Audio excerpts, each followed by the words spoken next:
vais t'inviter à rester debout et à prier avec moi pour l'instant de la parole, à demander à Dieu de nous parler ce matin. Ensemble, élevons nos voix et prions.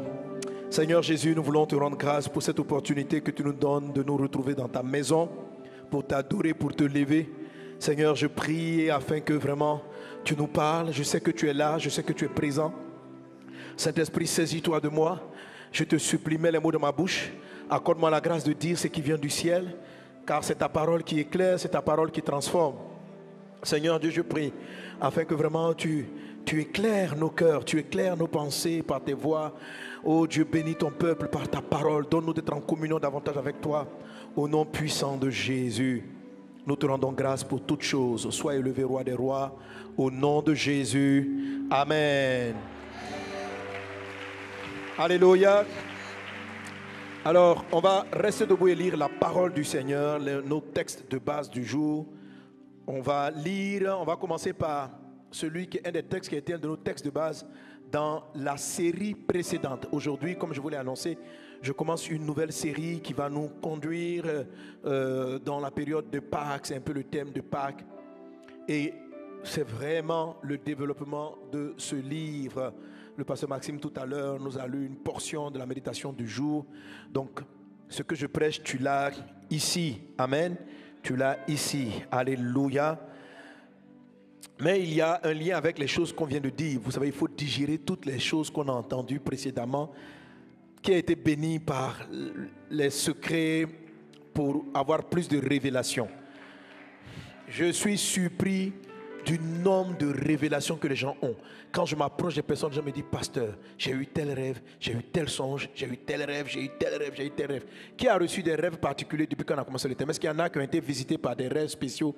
Levez la main, je veux voir, je veux la main. Amen. Donc vous voyez, ça c'est un enseignement de fondement, c'est un enseignement de base. Okay, il faut le garder, les 5 secrets. On a fini avec le secret de l'esprit de conseil. Amen. Les révélations du conseil, n'oubliez pas, c'est ce qui va vous faire passer de la créativité, de l'idée à la multiplication, à l'affermissement, au fait que les capacités que Dieu vous donne répondent à des besoins, ce qu'on appelle remplir, au fait que vous devenez autonome. Amen. Que vous ne soyez plus dépendant du bon vouloir des personnes, mais que vous soyez autonome, ne dépendant que de Dieu. Amen. Et que vous rentriez dans la phase de la domination. Ce sont des thèmes basés sur Genèse 1:28. Mais chacun d'entre eux se manifeste dans notre vie par des révélations. Alléluia. Alléluia. Alors aujourd'hui, je vais donc t'inviter à ouvrir ta Bible. On va lire ensemble Job, chapitre 33. Donc c'est un des textes qu'on a beaucoup utilisé. On a une bonne petite lecture à faire.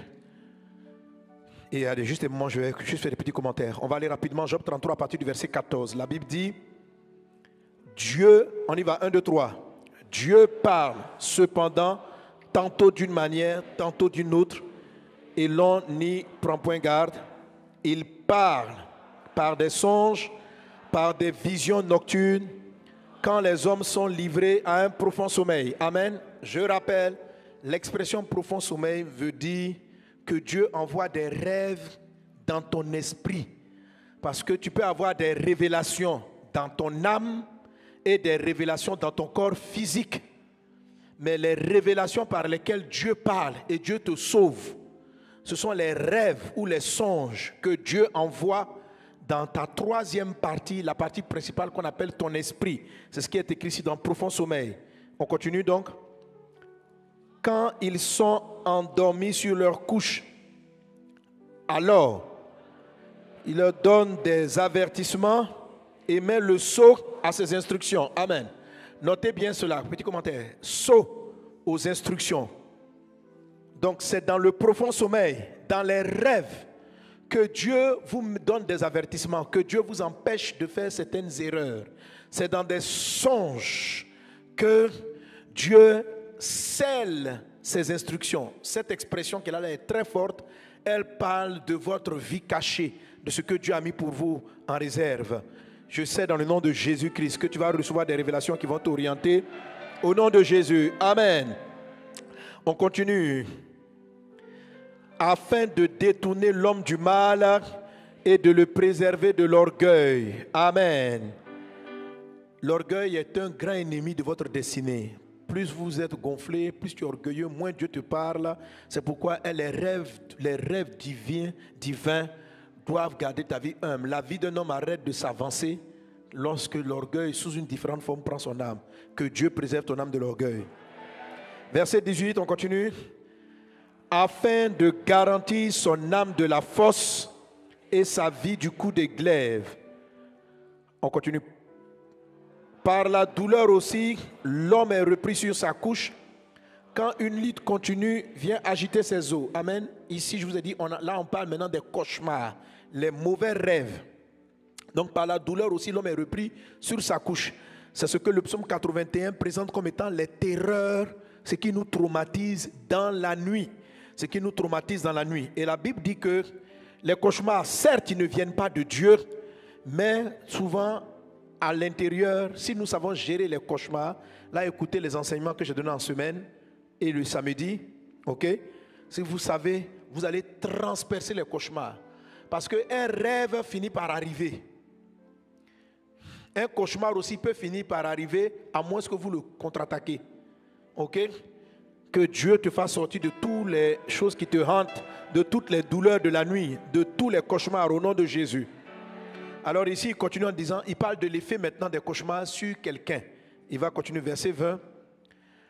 Alors il prend en dégoût le pain, même les aliments les plus exquis. Sa chair se consume et disparaît. Ses os qu'on ne voyait pas sont mis à nu. Son âme s'approche de la fosse, sa vie des messagers de la mort. Mais s'il se trouve pour lui un ange intercesseur, un d'entre les 1000, qui annonce à l'homme la voie qu'il doit suivre, Dieu a compassion de lui et dit à l'ange, délivre-le afin qu'il ne descende pas dans la fosse. Amen. Parenthèse ici, je vous avais dit que quelqu'un qui est tombé dans la fosse, qui est emprisonné dans le cauchemar de la pauvreté, de la maladie, de la stérilité, du célibat, peu importe, la délivrance vient de quoi? De ce qu'il y a eu une intercession. Le mot ange ici, dans d'autres façons de le voir, c'est le mot qu'il se trouve pour lui un messager. Donc ça peut être un homme, amen, qui prend en charge l'intercession. Tout le monde a besoin d'intercession. Ok? Si tu trouves que tu n'as pas d'intercession, commence à intercéder pour les autres. Plus tu vas intercéder pour les autres, plus on intercédera pour toi. Amen. La Bible prie les uns pour les autres. Donc s'il se trouve un intercesseur, à un moment donné, Dieu va lui montrer la voie qu'il doit suivre. Aujourd'hui, mon message va introduire sur la voie que tu dois suivre. Amen. Donc, dès que, la Bible dit, dès que l'ange, la fin du verset 23, qui annonce à l'homme la voie qu'il doit suivre, quand la voie que tu dois suivre vient, verset 24, on continue, Dieu a compassion de lui et il dit à l'ange, délivre-le afin qu'il ne descende pas dans la fosse. Donc dès que tu trouves ta voie, dès que Dieu te révèle ta voie, on te sort de tous les problèmes. Amen. Pourquoi il dit, continue, il dit, j'ai trouvé une rançon. Et le verset 25, je suis en train de le prophétiser sur vous maintenant. Ça veut dire, le verset 25 parle du rajeunissement, parle du rattrapage des années perdues. Amen. Aujourd'hui, tu as tout attendu le mariage, mais tu te trouves à près de 45 ans, 50 ans, sans être marié. Tu te dis, mais pourrais-je avoir un enfant, pourrais-je rattraper? Je déclare que ta jeunesse va être rétablie, restaurée. Et si tu veux tomber enceinte, Dieu va te donner encore un bébé. La faveur de Dieu va vers toi. Je libère ça pour la guérison de plusieurs. Les temps passés dans les blocages, les temps de la pauvreté passés dans les blocages, dans le retard, Dieu le rattrape maintenant au nom de Jésus. Et on continue le verset 25 qui dit, et sa chair a plus de fraîcheur qu'au premier âge. Il revint au jour de sa jeunesse. Alléluia. Verset 26. Il adresse à Dieu sa prière et Dieu lui est propice. Lui laisse voir sa face avec joie et lui rend son innocence. Notez bien, il lui laisse voir sa face. Que tu vois la face de Dieu, tu vas comprendre. Amen. Verset 27. Il chante devant les hommes et dit, j'ai péché j'ai violé la justice, je n'ai pas été puni comme je le méritais. Dieu a délivré mon âme pour qu'elle n'entre pas dans la fosse et ma vie s'épanouit à la lumière. Alléluia. Ta vie s'épanouit à la lumière. Amen. Voilà tout ce que Dieu fait 2 fois, 3 fois avec l'homme. Amen. Alors je veux que vous compreniez que ce qu'il explique ici, ça n'arrive pas une fois dans votre vie, ça peut arriver plusieurs fois. Donc, quelle que soit la forme de la force qu'elle a prise, si c'est une force financière, c'est-à-dire que tu as un trou financier, Dieu utilise le même procédé. Rêve, qu'est-ce que tu dois faire, où tu t'en vas, et puis il a compassion et te fait sortir de la force financière. Force maladie, force de la... En tout cas, quelle que soit la forme de la force, la voie que tu dois suivre, Dieu a compassion, il prend cela en rançon et puis il te dirige. Et les années que tu as perdues dans la fosse, il rattrape, il te rajeunit. Amen. Qu'il en soit ainsi dans ta vie au nom de Jésus. Et il le fait 2 fois ou 3 fois ou plusieurs fois avec l'homme. Verset 30. Pour ramener son âme de la fosse, pour l'éclairer de la lumière des vivants. Amen. On peut acclamer le Seigneur. Alléluia. Il ne faut pas être fatigué d'être debout. Je te fatigue un peu aujourd'hui. Parce qu'on s'en va lire maintenant Matthieu 16. Le message a commencé en lecture. Amen. Matthieu 16, à partir du verset 13. On lit encore ensemble. 1, 2, 3. Matthieu 16, 13. 1, 2, 3. Jésus étant arrivé dans le territoire de Césarée de Philippe, demanda à ses disciples, qui dit-on que je suis, moi le Fils de l'homme? Il répondit, les uns disent que tu es Jean-Baptiste, les autres Élie, les autres Jérémie ou l'un des prophètes. Verset 15. Et vous, leur dit-il, qui dites-vous que je suis? 16. Simon-Pierre répondit, tu es le Christ, le Fils du Dieu vivant. On reprend. Tu es le Christ, le Fils du Dieu vivant. Une deuxième fois. Tu es le Christ, le Fils du Dieu vivant. Une troisième fois.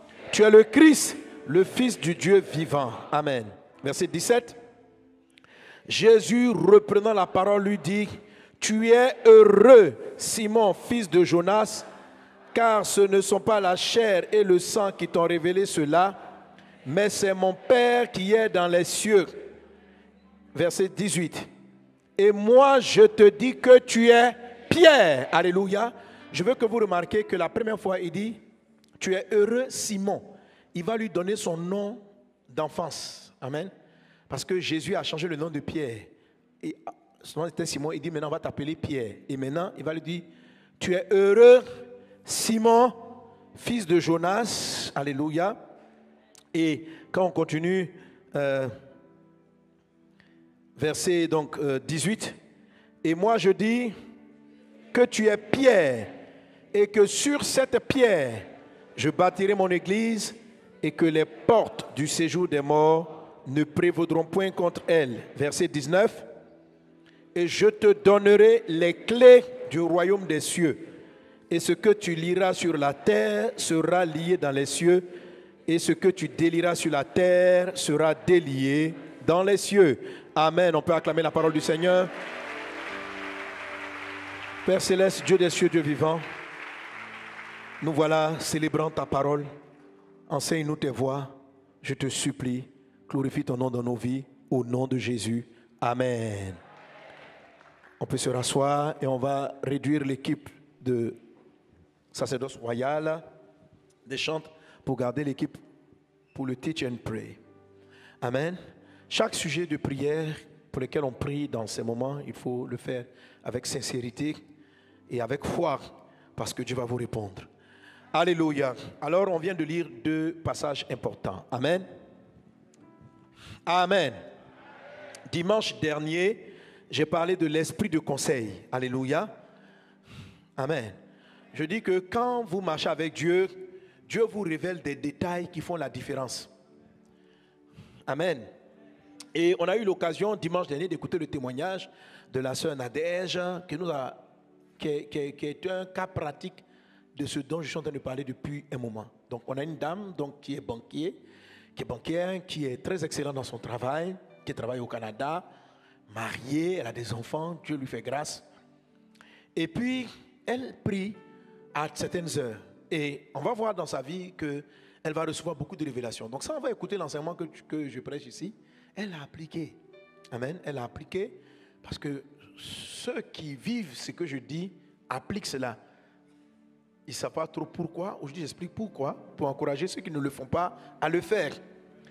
À développer une grande qualité de prière avant de dormir. C'est ça ce dont je suis en train de parler. Une grande qualité de prière. Et les 5 secrets qu'on a traités précédemment, ça parle de la grande qualité de prière avant de dormir, mais aussi de la prière lorsqu'on se réveille vers entre 3h et 6h du matin. Amen. C'est très important. La prière avant de dormir prépare vos nuits à recevoir certains songes et certains rêves. Ces rêves-là, comme Job chapitre 33 nous l'a dit, ils vont vous faire sortir des problèmes, ils vont vous montrer la voie à suivre, ils vont vous donner des avertissements. Amen. Mais lorsque vous dormez mal, sans prier convenablement, quand vous dormez avec des soucis, au lieu de vous décharger sur le Christ avant de vous endormir, vous vous prédisposez à des cauchemars, vous vous prédisposez à oublier les rêves intéressants que Dieu va vous envoyer. Et même ceux qui se souviennent de leurs rêves en ce moment précis, ils ne se souviennent que des rêves de la chair et des rêves de leur âme. Parce qu'il y a 3 niveaux de rêves. Les rêves de votre corps, qui sont les rêves ou les visions par rapport aux besoins de votre corps. Si vous avez faim, vous allez rêver que vous mangez. Ça, ce n'est pas une vision de Dieu, c'est une vision de ton ventre. Amen. Alléluia. Si tu aimes une personne, tu peux rêver que tu la maries. Ce n'est pas encore une vision de Dieu, c'est une vision de ton âme. Si tu es énervé contre une personne, tu peux voir que tu la gifles en rêve. Ce n'est pas une vision de Dieu, c'est une vision de ta chair et de ton âme combinée, énervée, qui veut gifler quelqu'un. Sois délivré de ce genre de colère au nom de Jésus. Mais il y a un autre type de rêve qu'on appelle le profond sommeil qu'on a lu tantôt, qui vous donne des informations importantes. Et c'est ce que cette sœur-là, à force de bien prier avant de dormir, sans s'en rendre compte, Dieu a commencé à lui dire des secrets. La première des choses, c'est qu'il va l'amener à la suite de sa prière, il va lui parler des cheveux. Il va lui dire que arrête de te plaindre de tes cheveux. Les cheveux des femmes noires font partie des meilleurs cheveux au monde. Wow. Pendant que tout le monde a l'impression, toutes les femmes noires cherchent à cacher leurs cheveux derrière des tissages et des mèches et toutes sortes de choses. Mes filles qui êtes là, met la main sur la tête et puis dit, hé, mes cheveux, donne-moi ta révélation. Ok? Alors, elle est banquière, ce qu'elle a appris n'a rien à voir avec les cheveux, mais un jour Dieu lui parle des cheveux, du cheveu. Et Dieu lui dit, quand tu lis ta Bible, est-ce que tu me vois me plaindre de ce que l'homme perd certaines autres parties de son corps? Mais j'ai dit que même les cheveux de votre tête, les versets disent qu'ils sont comptés. Quand un homme, Dieu en est conscient. Et Dieu lui explique pourquoi je parle du cheveu. Pourquoi je ne dis pas, quand votre peau tombe, je suis au courant. Pourquoi je parle des cheveux? Parce que les cheveux sont importants. Et elle a commencé à se repentir par rapport aux cheveux. Et Dieu va commencer à lui donner des mystères sur le cheveu. Il va valider que le cheveu de la femme noire est un des plus beaux cheveux qu'il a fait. Voilà, c'est la raison pour laquelle même Satan même attaque vos cheveux comme pas possible. Non, mais ça paraît... Écoutez, Dieu est dans le détail. Tu as dit mes cheveux, il fait quoi ça? Il dit je suis dans le cheveu. Amen. Alléluia. Voilà. C'est des cheveux, il a dit à Samson. Il dit à Samson, pourquoi il n'a pas dit il faut laisser pousser tes ongles? Mais il dit il faut laisser pousser tes cheveux. Il ne faut pas les couper. Ma puissance va descendre là-bas. Donc, les cheveux doivent être spirituellement un point de connexion divine. Ça, peut-être qu'un jour, on va avoir la révélation particulière des cheveux. Je ne suis pas en train de vous dire d'aller avoir des dreadlocks. Un garçon, il ne faut pas avoir de longs cheveux, il faut les couper quand même.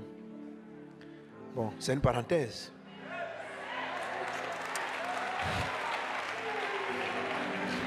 Mes fils qui avaient les dreads, je ne suis pas contre vous, mais bon. Ben de la détique, il avait des dreads, il a coupé.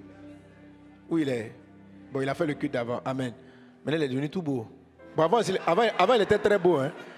Mais c'est comme s'il est passé à une autre dimension. Donc, ceux qui ont les dreads, essayez de voir. Sans les dreads, ça donne quoi? On va voir. Bon, c'est pas pour dire que c'est péché. Non, non, vous n'avez pas péché. C'est juste que, bon, voilà quoi. Frère, si tu as le droit de dire non, moi c'est un point de connexion avec le ciel. Je suis un Samson, ou bien tu es un Samson. Ok, en fait, donc, pour revenir à l'histoire de la sœur, donc donc Dieu va lui parler, et on connaît l'histoire. Dieu va commencer à lui parler. Dieu va lui révéler des produits, des formules. Et puis, elle va traiter le sujet. Aujourd'hui, elle est une entreprise qui vaut le $1 million en moins d'une année. Ses cheveux qui étaient en train totalement de mourir. Si elle-même tu vois ses cheveux, toi-même tu seras choqué.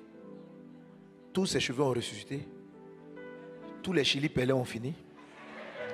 Ses filles ont des cheveux, filles noires, papa noir, maman noire, ont des cheveux qui arrivent sur le dos, vers le bas du dos, avec ces produits révélés par le ciel. Dieu lui a révélé la formule.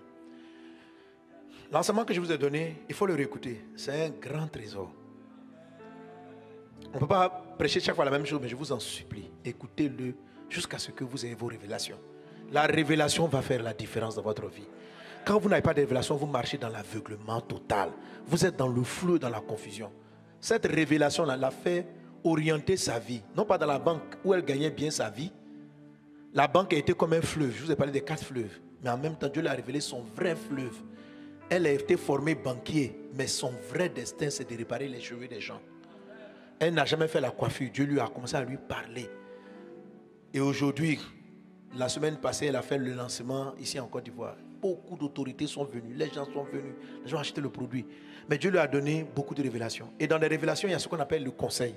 Ça veut dire des petits choix. Fais comme ceci. Parle à un tel. Fais comme cela. Voilà. Mes fils et mes filles dans la foi, c'est comme ça. Il faut que vous soyez comme ça. Hein? Tu es formé comme médecin, mais tu as une autre révélation. Peut-être que ça sera dans la médecine, peut-être que ça peut être dans autre chose. Mais Dieu te parle en rêve, tu ne vois rien. Tu ne vois rien. Tu ne comprends rien dans tout ça là. Tu crois que ce sont des rêves bizarres. C'est sérieux. Amen. C'est sérieux. Alléluia. Dieu parle. Quand j'ai donné cet enseignement, une dame qui commençait à être malade, sortie de la force de la maladie, j'ai donné le témoignage. J'ai eu 2 témoignages de ce genre, où Dieu leur a donné le nom de la molécule qui manquait dans leur corps. Il y a une, elle a passé, elle dit, papa, quand j'ai écouté le message, et tu as dit de faire attention au cauchemar, c'est ce que le verset 19 dit. Il dit, 33, 19 dit, il dit que par la douleur nocturne aussi on peut avoir des informations. Satan l'attaque la nuit pour lui donner un cancer. Quand c'est la nuit que Satan vient semer les maladies, la nuit, la veille de toutes vos maladies, vous avez des cauchemars. Ou bien quelques jours avant que vous tombiez malade. Même quelques jours avant que vous ayez un accident, il y a un cauchemar. Mais vous l'avez oublié en fait. Voilà. Vous êtes toujours prévenus. Parce que Dieu ne fait rien sans avoir averti à ses serviteurs les prophètes. Or, Jésus a dit, l'esprit de prophète est répandu sur toute chair. Donc vous tous, si vous savez prêter attention à vos rêves, vous allez savoir quand un malheur va attaquer votre maison. C'est ce que je suis en train de vous apprendre en fait. Est-ce que vous êtes avec moi? La faveur de Dieu avec toi, la grâce divine avec toi. Voilà, dans les rêves, il donne des avertissements. Recevez les avertissements, recevez les conseils. Donc elle a suivi, ma fille, donc elle a commencé à prier, elle s'est levée, elle a commencé à prier avant de dormir. Et puis Dieu l'a réveillée à 2h du matin. Je vous ai dit, quand on vous réveille à 2h du matin, c'est qu'il y a une attaque qui est en cours. C'est-à-dire que l'ennemi est en train de vouloir semer. Parce que 2h, c'est entre minuit et 3h, c'est ce qu'on appelle le chant du coq. Donc elle s'est levée et puis elle a combattu, elle a prié. En même temps qu'elle se rendort, elle dort. Et puis je ne sais plus, elle se voit au bureau et puis quelqu'un lui dit cherche quelque chose sur le paladine. Elle n'a pas paladin. Donc elle s'est réveillée et dit c'est quoi paladin? Alors, je vous ai dit que même dans un cauchemar, il y a une orientation divine à l'intérieur. Parce qu'il faut vaincre le cauchemar. Et Dieu vous parle à l'intérieur. Donc paladin, elle se met à chercher le paladin. Elle se rend compte que c'est une protéine. Et que les scientifiques disent que l'absence de cette protéine-là développe le cancer. Donc à partir de là, tu vas l'orienter maintenant parce qu'il y avait du cancer, plusieurs membres de sa famille avaient été des cancers. Donc Dieu peut vous guérir de la force des cancers, des maladies incurables en vous donnant des orientations par des songes. Une femme qui avait une ulcère continue depuis longtemps, elle a reçu une révélation de boire un certain produit. Quand elle a bu ça, elle est guérie jusqu'à maintenant. Écoutez, Dieu vous parle, que Dieu te parle. Que Dieu te parle. Que Dieu te parle. Amen. Dans le nom de Jésus. Amen. Dans le nom de Jésus. Amen. Élève la voix avec moi, tu vas dire Seigneur, apprends-moi à recevoir tes conseils, apprends-moi à recevoir tes révélations. Prie de tout ton cœur, dis Seigneur, donne-moi la discipline de bien prier avant de dormir. Donne-moi la discipline de bien prier comme un enfant avant de dormir. Accorde-moi cette grâce dans le nom de Jésus.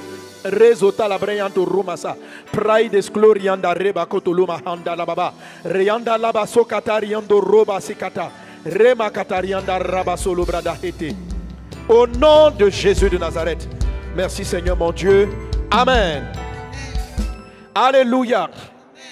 Alors maintenant, je vais te parler plus précisément de la révélation de la voie que tu dois suivre. Il dit que si tu es dans la fosse, qu'il y a un intercesseur, il va te montrer la voie que tu dois suivre. La voie que vous devez suivre. Il y a une voie que tu dois suivre. Tu es né pour quelque chose. La Bible dit dans le livre de Proverbes chapitre 16 verset 4 que Dieu a tout créé pour un but. Même les méchants ont un objectif dans la vie. Tout est créé pour un but. Si nous les humains, nous ne fabriquons rien au hasard. Regarde autour de toi et définis le rôle de chaque chose. Tu vas voir que la plupart des choses, c'est les hommes qui vont fabriquer. La chaise qu'elle a été créée pour quoi? Pour qu'on puisse s'asseoir. La boîte qu'elle a été créée pour quoi? Pour qu'on puisse y mettre des offrandes. Les baffes qui ont été créées pour quoi? Pour amplifier la voix. Le micro qui a été créé pour quoi? Pour amplifier la voix, pour capter la voix et l'amener à l'amplificateur. Les écrans ont été créés pour quoi? Donc chaque chose existe pour quelque chose. Regarde toi-même, tout existe. Si les hommes ne fabriquent rien pour rien, à plus forte raison Dieu, toi là, tu existes pour quelque chose. Ça veut dire, tu n'es pas là pour rien. Ça veut dire, tu es sur la terre, on ne sait pas, tu fais quoi. Tu n'es pas là pour rien. Les hommes ne fabriquent rien pour rien. Alors Dieu qui a fait le ciel et la terre, tu crois qu'il t'a fabriqué pour rien? Tu crois que tu es né pour souffrir comme tu es en train de souffrir? Tu crois que tu es né pour que ta vie n'ait aucun sens? Ta vie a un sens. Ta vie a une direction. Les combats que tu livres sont les cauchemars que le diable t'envoie pour ne pas que tu rentres dans ta destinée. Un homme ne rentre pas comme ça facilement dans sa destinée. Pour connaître la voie qu'on doit suivre, on doit vaincre les cauchemars. Jésus-Christ est venu sauver l'humanité. Mais est-ce que vous savez que ça ne lui avait pas été clairement révélé après qu'il ait traversé, avant qu'il ait traversé le désert? Il a fallu qu'il rentre dans le désert. Qui rencontre Satan dans le désert? Ils se sont battus. La Bible dit que dans le désert, il y avait des animaux sauvages et des anges qui le servaient. C'est quand il est sorti, l'Esprit est venu sur lui. Et puis Dieu lui dit, Jésus dit, l'Esprit du Seigneur est sur moi. Il m'a oint pour. Donc il connaissait maintenant pourquoi il était oint. Il m'a oint pour annoncer une bonne nouvelle aux pauvres. Toi, pourquoi tu seras oint? Il dit, il m'a oint. Mais quand Jésus dit ça, c'est quand il était sorti de l'épreuve, quand il était sorti du désert, quand il était sorti des tentations du diable. Satan vous tente, Satan vous combat, parce qu'il a peur de ce que Dieu a mis en vous. Mais je déclare dans le nom de Jésus, que ce qui est en toi va paraître. Ce qui est en toi va paraître. Ce qui est en toi va paraître. Ce qui est en toi va paraître. Dans le nom de Jésus-Christ.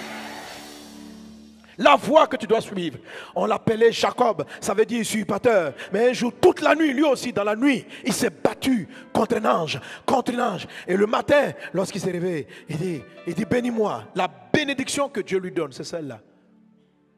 On ne va plus t'appeler Jacob. Ton vrai nom, c'est Israël. Je veux que vous sachiez aujourd'hui qui vous êtes et où vous partez. Quelle est la voie que vous devez suivre? C'est important. Est-ce qu'on est ensemble? Donc vous comprenez que toutes ces choses-là nous viennent par révélation. Dis avec moi, révélation. Révélation. Donc je viens de finir 5 secrets pour augmenter ces révélations. Maintenant je vais te parler des révélations principales. La révélation de ta vie. Reçois-la au nom de Jésus-Christ. Comment on la reçoit et comment on marche dans cette révélation? Et c'est là qu'on arrive à Matthieu chapitre 16. La Bible dit dans cette histoire que Jésus-Christ a posé une question à ses apôtres, à ses disciples. Les gens disent, je suis qui? Et chacun a commencé à répondre d'une manière ou d'une autre. Et il est arrivé après, et vous, qui suis-je pour vous? Qui suis-je? Chacun a répondu d'une manière et d'une autre. Mais arrivé à Pierre, Pierre dit, tu es le Christ, le Fils du Dieu vivant. Dès qu'il a dit tu es le Christ, le Fils du Dieu vivant, Jésus était comme étonné. Il dit, mon petit Simon, Simon, ce que tu viens de dire, ce n'est pas la chair, ni le sang qui t'ont donné cette révélation, mais c'est mon Père qui qui est dans les cieux. Quand vous revoyez l'image du rêve, je vous ai dit, les rêves de votre destinée là, ce ne sont pas les rêves, ce ne sont pas les révélations de la chair. Quand il dit ce n'est pas le sang, ça veut dire que ce ne sont pas les révélations de l'âme. Parce que l'âme est dans ton sang. Mais il dit, il n'a pas dit ce n'est ni l'esprit. Il dit ce n'est ni la chair ni le sang. Ça veut dire que le Père a parlé à ton esprit pour te dire qui je suis, moi Jésus. Alors quand on lit de la sorte, on ne comprend pas. Parce qu'on dit, mais Pierre a dit quoi même de spécial? Il a dit que Jésus est le Christ. Nous tous on est au courant. Alors, il faut savoir, il faut comprendre ça dans le contexte. Le Christ pour les Juifs, c'est le Messie annoncé par les prophètes depuis Moïse. Celui qui allait venir les sauver. Celui qui allait venir les délivrer. Donc, dans toute leur marche, Israël courait, cherchait le Messie. Donc, le fait que Pierre l'ait reconnu comme étant le Christ, c'est une grande chose. À l'époque, les gens l'appelaient seulement Jésus. Jésus, Jésus, tu es Jésus, tu es Jésus. Pierre a compris. Donc nous, parce qu'on lit l'histoire maintenant, après on dit Jésus-Christ, Jésus-Christ. Mais tout le monde ne savait pas que Jésus était le Christ.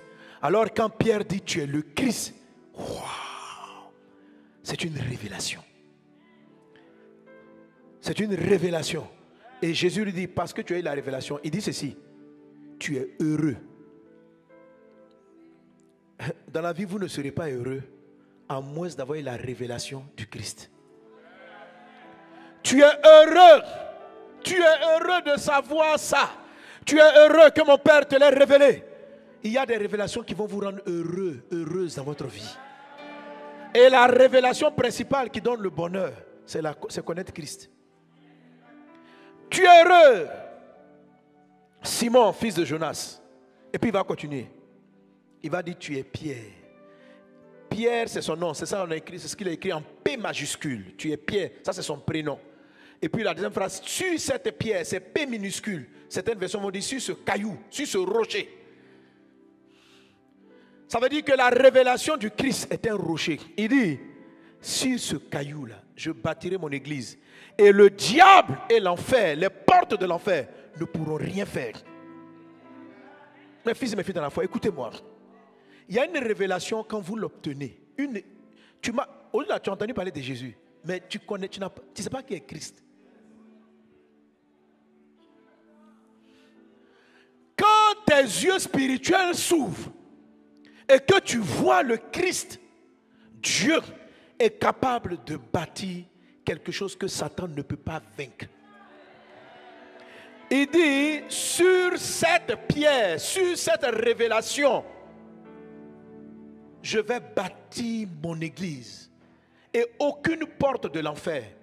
Je veux dire à quelqu'un, si Satan arrive à détruire ton entreprise, ta vie familiale, c'est que ta famille n'est pas bâtie sur Christ. Si tu tombes malade, c'est que ta santé n'est pas bâtie sur Christ. Tout ce qui est bâti sur la révélation de Christ, Satan ne peut rien faire contre. Aucune porte du séjour des morts. Cet enseignement, que vous allez le comprendre, vos foyers seront bâtis sur le Christ. Vos entreprises seront bâties sur le Christ. Ce qui est bâti sur Christ, Satan ne peut rien faire. Satan ne comprend pas bien, mais vous allez comprendre. Ton amen, dis, mais le pasteur, il parle de quoi? Je suis dans la phase introductive. Connais le Christ. On dit, mais ce n'est pas la même personne. Non. Jésus. Alléluia. Tous ceux qui marchent, la plupart d'entre nous ici, vous marchez avec Jésus. Mais vous ne marchez pas encore avec Christ. C'est la même personne. C'est la même personne. Il n'y en a pas deux. Comment je vais t'expliquer? Jésus-Christ, c'est comme les deux faces d'une même pièce. Qui a une pièce? Quand vous avez une pièce d'argent, tu as une pièce pour moi? Tu me prêtes ou tu me donnes?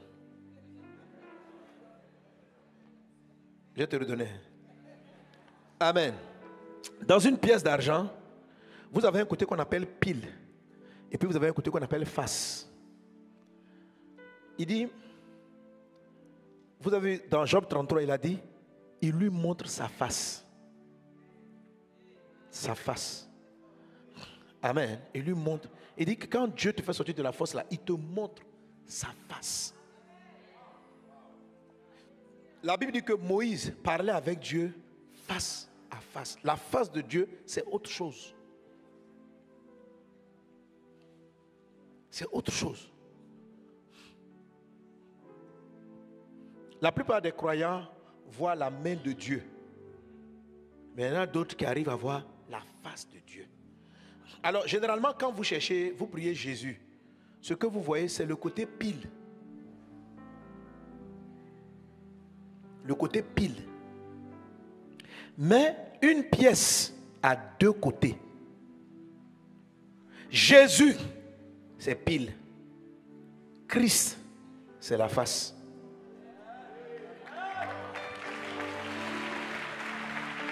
Amen. Tant que tu n'as pas retourné, et c'est par révélation que tu arrives à retourner la pièce de Jésus-Christ. Tant que tu n'as pas retourné la pièce, tu ne vois que le côté Jésus et tu n'arrives pas à voir la révélation du Christ. Si tu n'as pas la révélation du Christ, que tu as seulement la révélation de Jésus, tu seras sauvé, mais tu ne seras pas solide. On est sauvé par la face, par le côté pile. Mais on est affermi, délivré, on rentre dans sa destinée par le côté face qu'on appelle Christ de Jésus. Ça veut dire Jésus là, c'est pile. Christ c'est quoi? C'est face. Quand on dit Jésus-Christ là, c'est pile et face, face pile. D'une même pièce. C'est la même personne. C'est la même personne. Mais il y a des gens qui marchent avec Jésus, ils ne voient qu'un côté de Jésus. Et il y a des informations de leur vie qu'ils n'ont pas. Alors, quand Pierre a compris que, parce que les Pierre, les apôtres là, lorsqu'ils marchaient avec lui, ils ne connaissaient que Jésus. Ils marchaient avec Jésus.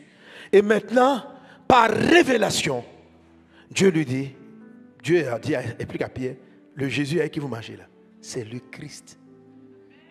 Et puis il dit, tu es le Christ. Quand il a dit tu es le Christ, Jésus était émerveillé. Et Jésus a dit, tu es Pierre. Ça veut dire quoi tu es Pierre? Son nom d'enfance c'est Simon.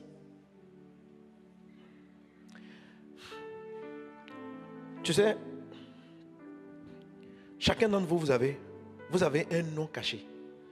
Ouais. Ton identité. Il y a le nom que tes parents t'ont donné. Il y a le nom que le ciel t'a donné. Le nom que le ciel t'a donné transporte ta vie. Transporte ce que tu vas devenir. La première fois que Jésus rencontre Pierre, il lui donne son nom. Pierre ne sait pas pourquoi. Ils sont en train de dire, toi tu t'appelles comme Simon, on va t'appeler Pierre. Et puis ils sont passés. Quand Pierre a dit, tu es le Christ. Quand Simon a dit, tu es le Christ, j'ai regardé et dit, waouh. Il dit, toi, comme tu dis, moi je suis le Christ. Voilà, je te dis, toi qui tu es? Tu es Pierre. Tu n'es pas Simon, tu es Pierre. Ta maman, ton papa t'a appelé Simon. Dieu dit, tu es Pierre. Tu es Pierre. Toi qui me regardes, tu as un nom caché.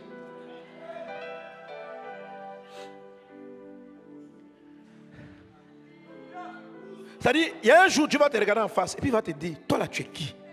Tes parents ne te connaissent pas. La vie ne te connaît pas. Les gens ne te connaissent pas. Toi-même, tu ne te connais pas. Parce que tu n'étais pas fabriqué. Mais il y a un moment dans ta communion avec Dieu, Dieu se lève et puis il t'apparaît. Et puis il te dit, toi là, qui tu es? Le jour où tu entends ça, le monsieur il s'appelait, tout son parent l'appelait Jacob. Quand il rencontre Dieu, Dieu dit, toi là, ton nom c'est Israël. Le ciel t'a donné un nom. Un nom qui transporte. Pourquoi il est Pierre? Dieu l'appelle Pierre parce que Dieu savait que à partir des révélations qu'il avait, toute l'église de Jésus allait être bâtie. Cet homme est le fondement. de la foi chrétienne, Pierre. Dieu l'avait choisi pour être le démarrage. Après Christ, il devait prendre les relais. Chacun d'entre vous transporte quelque chose. Celui qu'on avait appelé Jacob, sa vraie destinée, c'est de transporter les 12 tribus. Dieu a tout créé pour un but. Tu existes pour quelque chose. Tu es né pour quelque chose. Si la chaise sur laquelle tu es assis est un but, ce n'est pas Dieu. Dieu ne t'a pas créé par hasard. Tu n'es pas le produit d'un accident. Dieu s'est réveillé un matin. Tu n'es pas le choix de tes parents. Même si ta maman est tombée enceinte par accident, ce n'était pas un accident pour le ciel.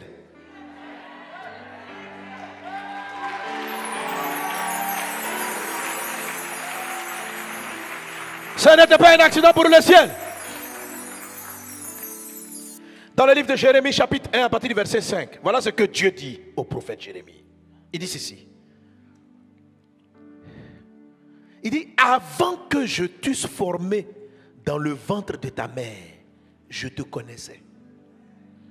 Ça veut dire quoi? Avant que notre maman soit enceinte de nous, Dieu nous connaissait.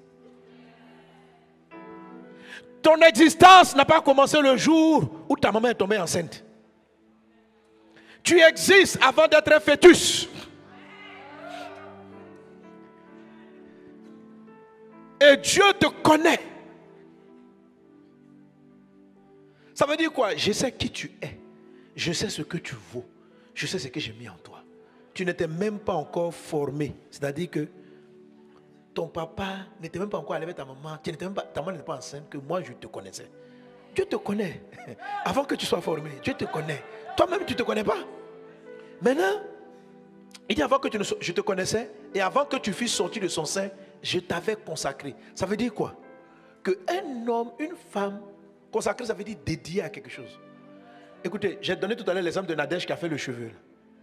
Dieu l'avait choisi parmi ses appels, parce qu'il y en a plusieurs, on peut jusqu'à en avoir 12. Parmi sa destinée, là, Dieu avait mis en elle la solution des cheveux, des souffrances. Vous comprenez ça? Est-ce que tu sais que toi, tu es quelqu'un? Non, regarde ton voisin, c'est quelqu'un là. Mais lui, il ne sait pas encore. Parce que jusqu'à présent, Pierre pensait qu'il était Simon. Jésus est venu lui dire, tu es Pierre.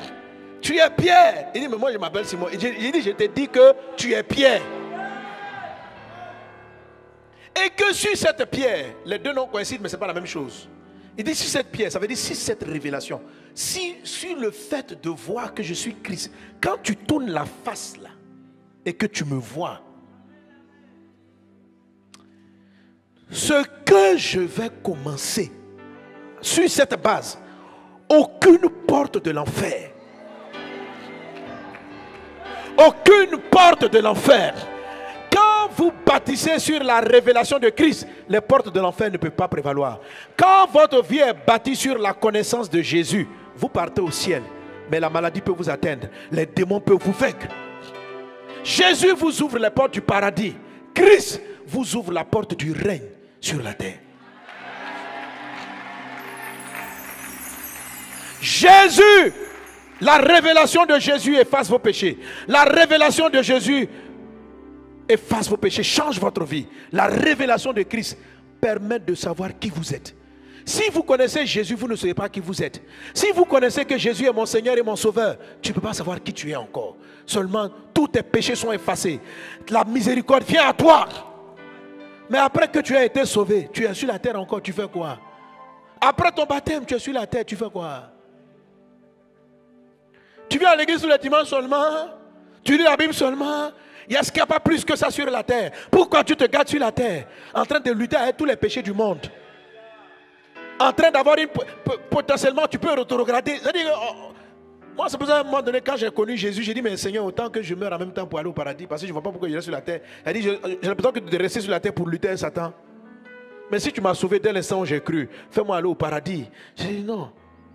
Je n'ai pas créé un homme simplement pour qu'il aille au paradis. Je t'ai amené sur la terre pour que tu réalises quelque chose. Tu as quelque chose à réaliser.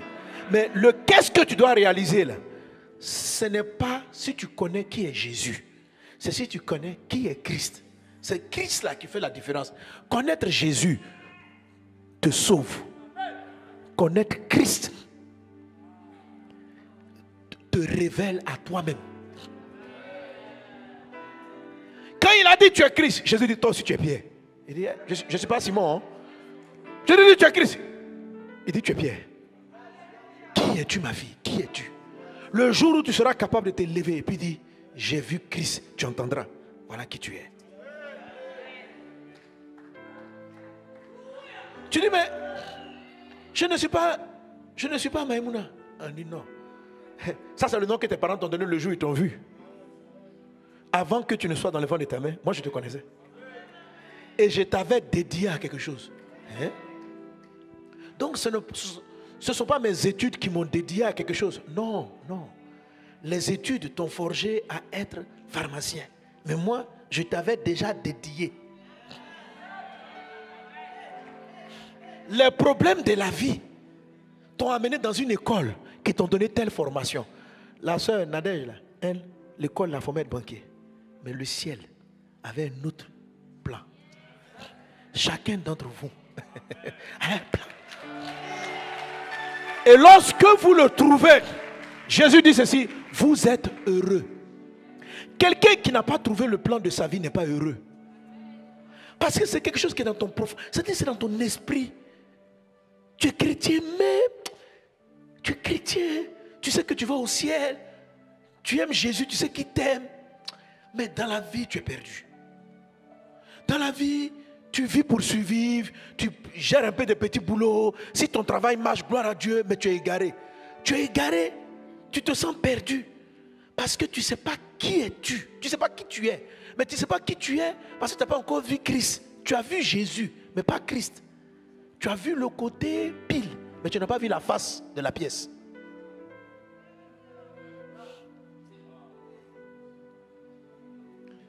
Généralement, le côté pile d'une pièce te donne la valeur de la pièce. On dit c'est 1000 francs, 100 francs. Donc tu sais que tu as de la valeur. Mais tu n'as aucune idée de la grandeur de ce que tu es. De ce que Dieu a mis en toi. Je prophétise que cette session que j'ai commencée ne finisse pas. Que chacun de vous ait la révélation. Pour que Dieu te dise ton vrai nom. Dieu te dise ton vrai prénom. Dieu te dise qui tu es. Dieu te dise qui tu es. Dieu te dise qui tu es. Dieu te dise qui tu es. Il a regardé son fils Simon. C'est pour ça qu'il a commencé à dire Simon, fils de Jonas. Ce n'est ni la chair, ce n'est ni le sang qui t'ont donné ces révélations. C'est mon Père qui est dans les cieux. Et puis il regarde et dit tu es Pierre. Tu es Pierre. Tu n'es pas Simon. Mais Simon, c'est mes parents qui m'ont donné ça. Ça, c'est ce qu'eux, ils savent. Parce que votre destinée n'existe pas le jour où vous naissez. Elle existe avant votre naissance. C'est ce qu'on appelle les instructions scellées. C'est ce que Dieu cache. C'est ce que Dieu enfouit dans votre profond sommeil. Pourquoi? Pour ne pas que le diable la vole. Pourquoi Dieu cache qui vous êtes? Parce qu'on ne donne pas les choses saintes au pourceau. Tant que tu ne comprends pas la valeur d'une révélation, tu vas la gaspiller. Pour le moment là, te dire qui tu es ne va pas te faire du bien. C'est trop fort. Il dit on ne donne pas les choses saintes au pourceau. Il y a trop de choses qui font que tu ne peux pas évaluer, valoriser ta vraie valeur. C'est ce qui fait que ça tarde. Parce que si on te donne, tu sais, quelqu'un à qui les choses les plus importantes, si tu lui donnes, il va les gaspiller. Tu es trop important. Tu risques de te gaspiller toi-même. Il faut faire attention. On ne donne pas les choses glorieuses au pourceau. Tu ne dois plus être à la... Qu'est-ce qu'il est en train de dire? Que ton état actuel, par rapport à qui tu dois être, c'est comme un porc par rapport au diamant. Un porc ne peut pas comprendre la valeur du diamant. Il ne faut plus que tu sois à ce niveau pour que Dieu puisse te remettre ça.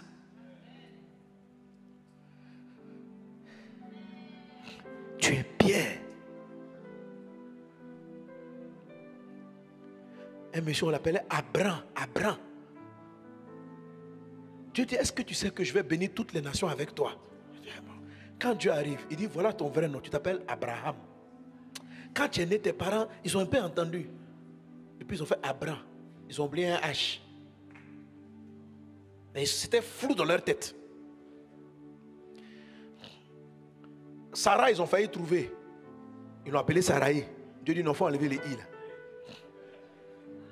Ton vrai nom c'est Sarah. Ses parents sont forts, ils ont failli voir clair. Mais ils ont mis i. Dieu dit pourquoi vous avez mis i? Mais elle est autant marquée, je lui dis qu'elle n'est pas Saraï, elle est Sarah. Papa Isaac a appelé son fils Jacob. Papa Isaac ne connaissait pas son enfant. Un jour, Dieu le rencontre. Dieu dit, ton nom c'est Israël. Ce n'est pas un nouveau nom, c'est un ancien nom. Mais que tu as oublié, qui est dans tapis quelque part dans ton profond sommeil. Je suis venu prophétiser pour la résurrection, pour la sortie, pour la manifestation de ce nom. Si j'arrive au point de ce message, parce que le temps est arrivé, il dit, quand quelqu'un est dans une force, c'est parce qu'il a une grande destinée. Il dit un jour, l'intercession va amener un ange à lui montrer la voie.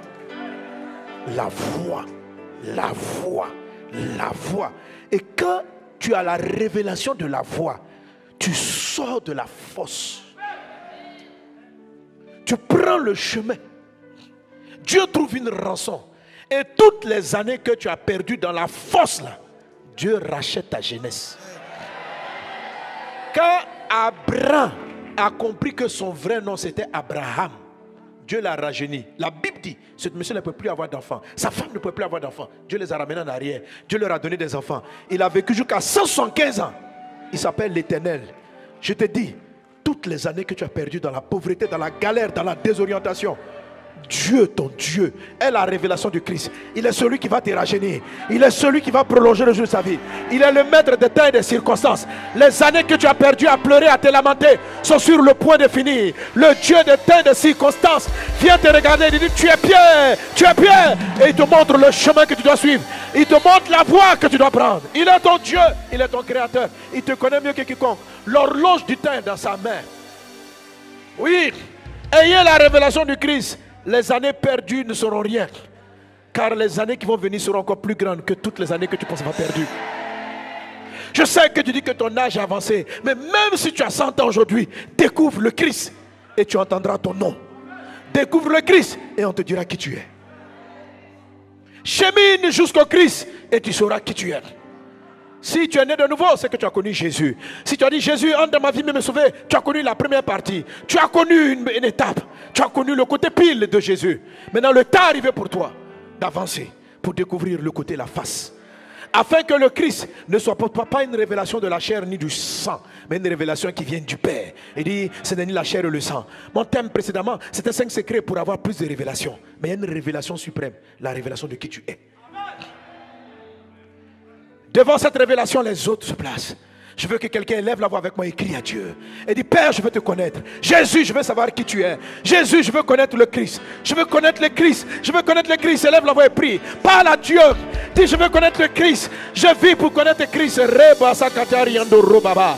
Shabra yakatari anda raba cerebra da clo. Riando roba salabra yakatari mabo. Brenda brada soro brada katarababa. Shabraya katariando roba sere maralabe. Rida brada soro brada katarimaba. Sharabara katarima brada soro brada ke. Au nom de Jésus. Au nom de Jésus. Au nom de Jésus. Rebra soro brada katarima brada sere brada gloriandere. Riando roba salabrada katarianda raba soro brada ke. Rada brada soro brada katalamaba. Au nom de Jésus-Christ de Nazareth. Merci Seigneur pour tes bienfaits. Nous voulons connaître Christ. Christ, nous avons soif de toi. Jésus-Christ, nous avons soif de toi. Au nom de Jésus, quelqu'un donne un bon amen. Amen. Alléluia. Tu peux te rasseoir. Alors, Jésus nous fait une révélation importante. Il dit à Pierre, ce n'est ni la chair, ce n'est ni le sang qui t'ont donné ces révélations. C'est-à-dire que, comme je vous ai montré les rêves, la chair parle. La chair parle. C'est quoi les informations de la chair concernant Jésus? La chair, c'est votre corps. C'est quoi ces révélations? Ce sont les révélations que les 5 sens donnent. C'est-à-dire, qu'est-ce qu'ils ont entendu? Quand ta femme vient vers tes pieds, elle se présente. Je m'appelle Amouin. Quand tu la regardes, tu te dis, tu t'appelles Amouin. Donc tu nommes ta femme du nom que tu as entendu, que ses parents lui ont donné. Ça, c'est la chair qui t'a dit le nom de ta femme. mais tu ne la connais pas encore. Non. Tu ne connais ton ami que de ce nom qu'il a dit. Quand on dit que ce n'est pas la chair qui t'a donné une révélation, c'est quoi la révélation de la chair? C'est ce que tes yeux ont vu, c'est ce que les oreilles ont entendu, c'est ce que tu as pu toucher, c'est ce que tu as pu goûter. Ça te donne une connaissance des personnes. Mais ce n'est pas la vraie personne qui est là. Ça, c'est son apparence. La chair vous donne des informations de l'apparence des personnes, de ce qu'on vous dit, de ce que vous voulez savoir. Quand vous allez voir que Christ se trouve même dans les gens avec qui vous marchez. Si tu trouves Christ dans ta femme, ton foyer sera stable. Si tu trouves Christ dans ton mari, tu vas réussir ton mariage. Si tu trouves Christ est en vous. Christ en nous, l'espérance et la gloire. Parce que Dieu est dans l'homme. Surtout quand on est né de nouveau, il est là. Mais il faut pouvoir le trouver. Et tu vas le retrouver au nom de Jésus. Christ en nous, l'espérance de la gloire. Amen. Donc Jésus dit, ce n'est pas la chair. C'est-à-dire que dans la ville, tout le monde m'appelle Jésus, Jésus. Pierre, tu n'es pas appuyé sur ces informations-là. Et puis sur ce que tu as vu de moi les 3 ans qu'on a marché pour dire qui je suis. Tu as écouté le Père. Donc, votre chair vous donne une information sur vous. Quand vous êtes né, vous êtes réveillé, tes parents t'ont dit, on t'appelle Amoinette. Tu dis, c'est ça mon nom, Amoinette. Depuis que tu es devenu Amoin. Bon, Amoinette. Ce sont tes parents. Ils ont vu ton visage. Souvent, les parents aussi donnent des noms. Hier, comme ça, voilà, peut-être qu'il est là, je le salue en même temps. Si tu es là, je te salue. Je faisais les dédicaces de livres comment on appelle l'événement? Au Love Tour. Donc, quand on a fait les dédicaces, il y a un frère qui est venu m'amener son livre. Il s'appelle Jean-Paul II, l'ancien pape. Ça fait 2 papes avant lui. Il y a le pape actuel, il y a eu l'autre pape. Et puis avant ça, c'était Jean-Paul II. Ok? Jean-Paul II, il est arrivé en Côte d'Ivoire, du temps du président Oufoué. Et il me dit, je dis, tu t'appelles Jean-Paul ou Jean-Paul II? Il a bien mis le 2 là. Je dis Jean-Paul II. Il dit oui. Le jour où je suis né, le jour où le pape Jean-Paul II a visité la Côte d'Ivoire. Wow. Donc, vous voyez, est-ce que ses parents le connaissent? Est-ce que ses parents connaissent leur bébé là? Ils ne l'ont pas connu. Ils l'ont appelé du nom d'une visite. Jean-Paul II. Vous comprenez? Nos parents nous ont donné des noms à cause de leur meilleur ami, à cause de leur grand-père, de leur papa. En fait, on a beaucoup d'origines de noms. Mais ce n'est pas le nom de Dieu. Dieu t'appelle. Dieu, au ciel, là, tu as un autre nom. Tu as un autre nom. Au ciel, je ne m'appelle pas Mohamed. Je sens que même, bientôt même, ce nom-là a été valable pour un temps. Les parents vous appellent du nom, quelquefois, de leurs rêves. Parce qu'ils souhaitaient que, comme l'est le prophète de la religion, de cette religion, que je sois un modèle dans ce domaine. Mais ce n'est pas ce que Dieu avait placé pour moi. Eux, ils m'ont appelé Mohamed. Mais le ciel avait un autre agenda. Tes parents t'ont appelé comment? Dis ton prénom. Mais le ciel a un autre prénom pour toi. Et le nom que Dieu vous donne, ça transporte votre vie, ça transporte votre destinée. C'est quand vous l'avez, cette révélation, aucun démon ne peut vous arrêter. C'est-à-dire vous êtes fort. C'est-à-dire qu'il y a comme une énergie dans votre nom. Il y a comme quelque chose, il y a comme une destinée. Vous savez où vous partez. Et votre vie commence à rouler. Parce que vous avez entendu le ciel vous dire, tu es Pierre. Que cette révélation arrive à toi maintenant dans le nom de Jésus. Mais elle est déclenchée parce que toi-même tu as vu le Christ. Quand toi tu dis, tu es le Christ, il dit, comme tu m'as vu Christ, moi je t'appelle, voilà ton vrai nom. Et ce nom-là existe avant que nous soyons formés dans le sein de la mère. Ce nom-là existe avant que vous ne naissiez. Quand l'ange visite, il y a des parents qui ont eu le privilège d'avoir le nom de leur enfant du ciel. Oui. Ce sont des cas rares, mais ça arrive. Ce fut le cas du prophète Jean-Baptiste. Maman Elisabeth est stérile, elle est très âgée, lui aussi il est vieux, mais l'ange lui apparaît, vous dites vous allez avoir un enfant. Ok, vous l'appellerez Jean. Il donne le nom. Il dit il faut l'appeler Jean. Voilà. Et puis il donne sa feuille de route. Il est consacré à faire ceci, à faire cela. Donc lui, il a eu l'information avant que l'enfant ne soit formé. Mais la plupart des temps, on n'a pas l'information avant que nos enfants paraissent. Ok? Mais ça arrive. Alors, c'est pour ça, comme son nom lui est donné, dès qu'il naît, les voisins sont inspirés par le diable. Ils viennent changer le nom. Il dit non, on n'a qu'à l'appeler du nom de son papa. On n'a qu'à l'appeler Maman Elisabeth s'est levée et dit niet. Non, pas possible. On l'appellera Jean. Parce que lui, il devait avoir très vite sa feuille de route. Mais la plupart d'entre nous, on n'a pas très vite notre feuille de route. Certains, ça apparaît très tard. Quelqu'un comme Abraham, ça apparaît à près de 75 ans. À l'âge de 75 ans, ça a commencé. Pour toi, ça commence maintenant. Il y en a d'autres, ça commence à la naissance, comme Jean-Baptiste. On ne peut pas dire à quel moment tu vas nous appeler. On ne peut pas dire à quel moment tu vas nous appeler. Mais c'est le nom là que Dieu a fait sonner dans le ciel qui t'a amené à l'église. Tu sais ça? Parce que le jour où tu entends, en fait tu entends mais tu ne sais pas que tu as entendu. Mais ça te parle, tout ton être intérieur réagit à ce prénom. Que Dieu t'appelle, que Dieu te parle. Tu es béni dans le nom de Jésus. Alléluia. Amen. Amen. Qui veut entendre son nom? Qui veut connaître le Christ? Tu veux ça? Alléluia. Alors Jésus va dire ceci, ce n'est ni le sang. Le sang c'est quoi? C'est l'âme. Donc c'est le nom que les gens vous donnent après vous avoir fréquenté. Ou bien c'est l'image que les personnes ont de vous après vous avoir pratiqué. Quand vous pratiquez, vous appelez des gens d'une sensation émotionnelle. Par exemple, il y a des gens, quand vous les voyez arriver, ils ressemblent à la joie. Tu vois? Par exemple, moi, je m'appelle Mohamed, pasteur Sanogo. Mais peut-être qu'à force de venir, de m'écouter, ton âme s'est attachée à moi comme étant ton pasteur même. Tu vous comprends? Donc quand tu me vois là, ton âme m'appelle. Tu dis, lui là, c'est mon père dans la foi. Tu comprends? Mais ça, c'est un nom d'expérience.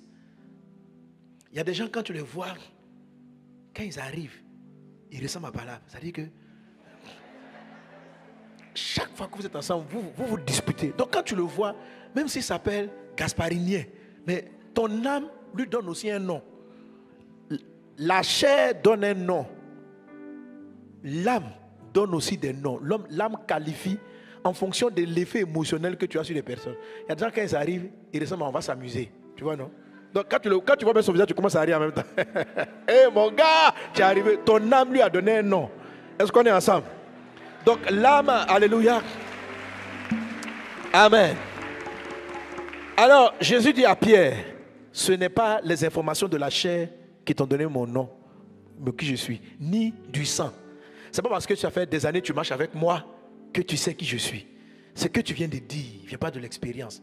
Donc vous pouvez avoir l'expérience de votre conjoint, mais ne pas le connaître. Vous allez le connaître. On qualifie un mari en fonction du temps qu'on a passé avec lui. On qualifie des amis en fonction du temps qu'on a passé avec eux. Mais la qualification du ciel n'a rien à voir avec celle de la chair, ni celle du sang. Elle vient directement du ciel. Quand tu l'entends, si tu sais ça, tu ne peux pas dire, c'est mon mari, je le connais. Tu ne le connais pas. Tu connais son âme, mais tu ne le connais pas. Parce qu'il est aussi un esprit. C'est ma femme, je la connais. Tu connais son âme, mais tu ne la connais pas. La connaissance que vous avez d'une âme ou d'un nom charnel, écoutez, vous-même, vous ne vous connaissez pas. La plupart d'entre nous, nous sommes des réactions. C'est-à-dire, nous avons le caractère de ce que la vie nous a fait. Donc, on se présente comme étant une réaction. Les gens t'appellent courageux. Tu es devenu courageux peut-être pour te battre contre tout ce qui t'a blessé dans la vie. Il y en a qui sont... quand on les demande, ils disent non, moi je suis timide. Mais pourquoi tu es timide? Dieu t'a jamais appelé timide. En fait, tu l'es devenu en réaction à certaines blessures. Tu as commencé à raser les murs parce que peut-être plus tôt on t'a rejeté. En fait, quand on dit lui là, il est comme ça. En fait, tu es quoi? On est la résultante de ce que la vie a fait de nous. Notre identité émotionnelle actuelle est une identité de réaction. Mais ce n'est pas ce que tu es. Ce n'est pas ce que tu es. C'est pas quoi. On dit là, on dit lui là, il est trop nerveux. Mais en fait, c'est pas ce que tu es en fait. C'est pas ce que tu es. Tu es devenu irritable à cause de quelque chose. Donc c'est une réaction. On dit mais lui là, il parle mal. Tu es un mal parleur à cause des réactions. On dit celle-là elle parle jamais, il est comme ça. Pourquoi? Qu'est-ce qui s'est passé? Voilà. Qu'on ne te connaisse pas avec ce que tu as vécu, mais que la vieille révélation de Dieu arrive. Amen. Alléluia. Oh, je n'ai pas eu le temps de présenter les tableaux, puis l'heure est déjà arrivée. Alors, pour ne pas que la chair vous parle, pour que vous ayez la vraie révélation, Dieu a donné un cheminement qu'on appelle le tabernacle de Moïse, la tente de la rencontre. Et c'est ce que je vais développer, c'est ce que ce livre développe. Ici, il ne s'agit pas de révélation ponctuelle. Tout ce que j'ai prêché précédemment, même si tu es un païen, que tu appliques, tu pries bien avant de dormir, tu te décharges, Dieu va te dire des choses. Mais savoir qui tu es, là, où tu vas, c'est la plus grande révélation que tu puisses avoir. Parce que du coup, tu vas comprendre toutes les autres petites révélations que tu as. On n'a pas besoin d'être chrétien pour que Dieu nous parle. Nebuchadnezzar a eu des songes sur le futur de sa vie et le futur de la Babylonie. Donc, ce n'est pas le fait. Mais savoir qui tu es, là, c'est la révélation de base, la principale. Amen. Et elle arrive parce que vous apprenez à traiter, vous laissez Jésus faire vaincre votre chair, votre âme, et puis il va pouvoir vous parler clairement. Amen. Et le cheminement, pour ça s'appelle le tabernacle. Affiche-moi le tabernacle rapidement. Alors, Dieu se révèle au prophète Moïse. Dieu lui dit, construis-moi un tabernacle. Je vais te montrer l'image du tabernacle selon la révélation du ciel. Donc, au paradis, au ciel, il y a une route que nous tous on emprunte. Moïse, le prophète, l'a représenté sur la terre sous la forme du tabernacle. Et on appelle le tabernacle de Moïse. Dans le tabernacle, qui est cette cabane-là que vous voyez ici avec la cour, vous avez la cour qui est appelée le parvis. À l'intérieur de cette cour que vous voyez à l'écran, vous avez le premier ustensile qui est en bois marron là, on appelle l'autel des holocaustes. Juste après lui, bon, dans cette image c'est très petit, mais il est plus grand que cela. Vous avez un autre ustensile avant de rentrer dans la petite cabane, la cabane qui est là-bas.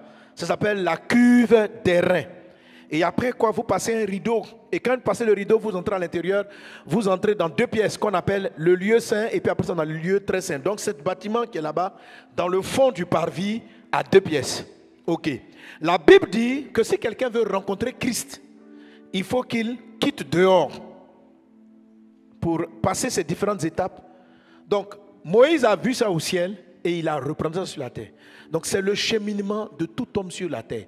Chaque homme sur la terre, là où tu es, ta vie est positionnée quelque part. Et en fonction de ta position, tu as une révélation du Christ. Soit tu connais Jésus, soit tu connais Christ, soit tu ne connais même pas ni Jésus ni Christ. Il a dit que... Alléluia. Amen, amen, amen. Alléluia.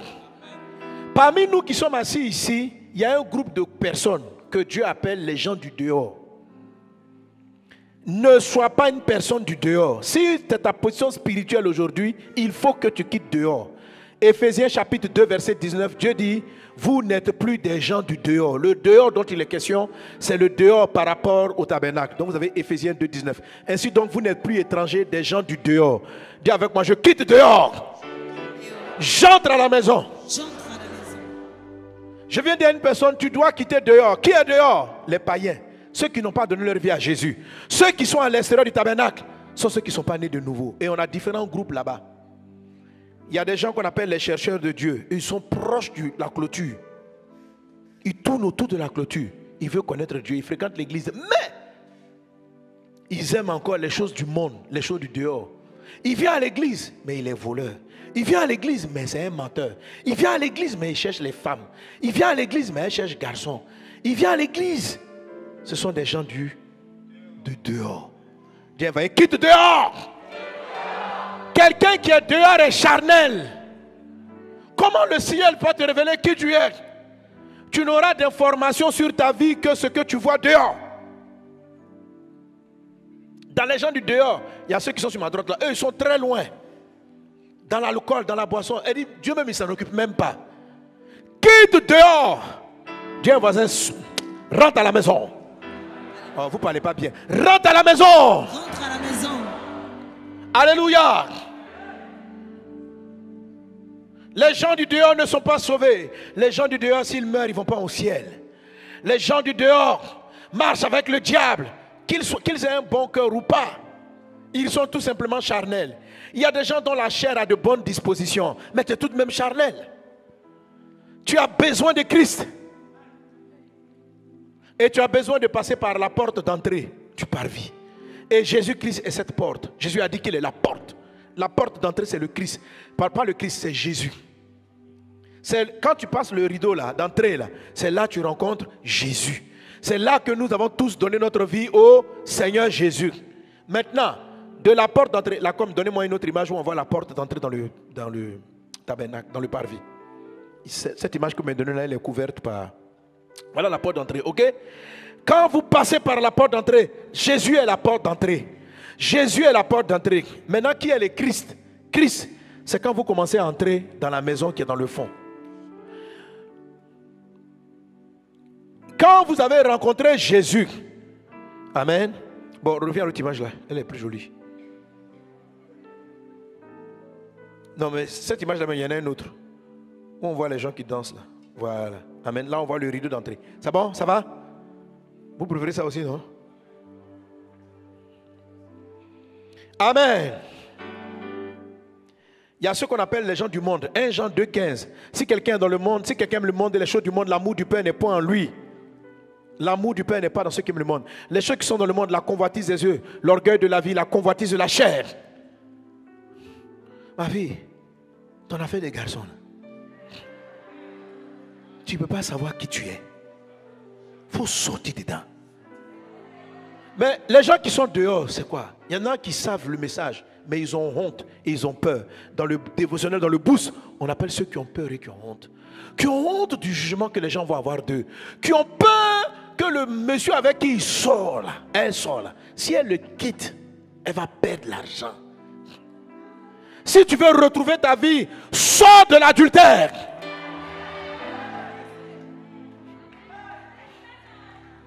Si tu veux être sauvé, tu veux savoir qui tu es. Ça veut dire que tu viens à l'église, mais le fait que tu sois dans l'adultère t'empêche même d'entrer dans le parvis. Tu dis, mais j'ai des révélations, tu ne sais rien. Tu ne vas jamais entendre que tu es Pierre. Toi, tu ne peux pas entendre ça. On va juste te dire, tu as une valeur, ta vie a une valeur, ta vie a une valeur, mais la valeur vraie, tu ne la sauras pas. Parce que tu es dehors. Tu es dans l'alcool, tu es dans les boissons, tu as les mauvais gens. Les mauvaises compagnies qui ont les bonnes mœurs. Est-ce qu'on est ensemble? Les gens qui sont liés au péché. Et puis il y a ceux qui sont dehors qui ont honte. Moi j'étais dehors, j'avais honte. À un moment donné, l'évangile m'a touché. Jésus m'a touché. Mais j'avais honte. J'avais peur. Premièrement, la peur de mes parents. Qu'est-ce qu'ils allaient faire? Deuxièmement, j'étais un bluffeur, j'étais un frimeur, frère. Dans ma ville. Faut pas jouer mon maître à Dalois à mon époque. Ah, Dalois. Jeune. Mais les filles là, oui. Mais que Dieu nous a délivrés, heureusement. Oui, j'ai été sauvé. Mais j'ai été sauvé. Donc quand j'étais ma vie, j'avais honte. Il dit, il ne faut pas que les gens sachent trop, tu vois, non. Parce qu'en même temps, tu veux marcher avec Dieu, mais tu veux garder un peu les copines, tu vois des trucs comme ça là. Il faut arrêter ça. Dis, arrête ça. Il y a certains, si je les laisse, qui va payer mon loyer? Ma fille, quitte la chair, avance. Et j'ai pris la décision parce que moi j'avais peur du rejet. Peur, qu'est-ce qu'elle a dit ma famille? Et j'ai dit, Jésus, je vais te suivre. Je suis rentré, j'ai donné ma vie à Christ. Je suis rentré dans le parvis. Je suis rentré dans le parvis. Mais vous savez, quand vous entrez dans le parvis, quand vous regardez la cour, là, les gens du parvis, ils sont chrétiens, hein? Mais si la pluie tombe dehors, la pluie tombe aussi, c'est-à-dire que la pluie vous mouille dehors comme dans la cour. Le soleil vous brûle dehors comme dans la cour. Un chrétien qui est dans le parvis est sauvé, il va au ciel. Il a rencontré Jésus. Mais c'est le genre de chrétiens, ils ne voient pas trop la différence entre leur vie quand ils étaient païens et leur vie chrétienne. À part qu'ils ont choisi le Christ. Mais en termes de résultats, ils ont même l'impression que quand ils étaient dans le monde, ils étaient même plus efficaces. Ils sont les gens du parvis. Dans les gens du parvis, Il y en a qui sont dans le parvis, mais au lieu d'aller à l'autel des holocaustes, ils ne sont pas arrivés à l'autel. Eux, ils sont vers la clôture. C'est-à-dire, ils sont rentrés dans le parvis, et puis ils retournent dans la clôture. Et ils sont sur la clôture, causent avec leurs camarades du dehors. Ce sont les parvisards. Et il y en a là-bas qui sont des doyens du parvis. C'est-à-dire, c'est les chrétiens. Ce sont les chrétiens. Tu sais que tu dis tu crois en Jésus, je crois en Jésus, mais lever la clôture. En même temps, il y en a même qui sont montés sur la clôture. Leurs pieds. Tu dis, mais tu fais quoi à la clôture? Leurs pieds. C'est-à-dire, ils ont cru en Jésus. Un jour, ils sont venus à l'église, ils ont donné leur vie à Jésus. En même temps, ils ont donné leur vie à Jésus. En même temps, ils ont un pied, ils vont en boîte de nuit, de façon. Ils sont un peu à l'église. Samedi soir, ils ont beaucoup d'alcool chez eux à la maison. Ils boivent, ils se tapent la nuit d'une manière. En même temps, allez, on ne sait pas trop.